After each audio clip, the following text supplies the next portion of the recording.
যে দোয়া পড়লে জাহান্নাম থেকে মুক্তি লাভ করা যায়।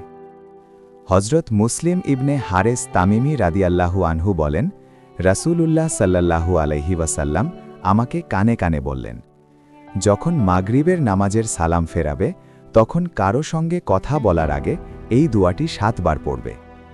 যদি তুমি পড়ো আর ওই রাতেই তুমি মারা যাও, তাহলে তোমার জাহান্নাম থেকে মুক্তির ফায়সালা লিখে দেয়া হবে। তদ্রূপ ফজরের নামাজের পরও এই দোয়াটি একই নিয়মে 7 বার পড়বে। যদি তুমি পড়ে থাকো আর ওই দিনেই তুমি মারা যাও, তাহলে তোমার জন্য জাহান্নাম থেকে মুক্তির ফায়সালা লিখে দেয়া হবে।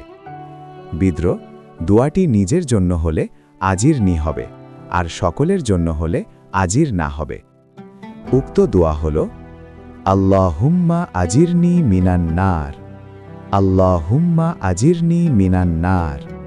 আবার পড়ুন, আল্লাহুম্মা আজিরনি মিনান নার, আল্লাহুম্মা আজিরনি মিনান নার। 7 বার এভাবে পড়বেন।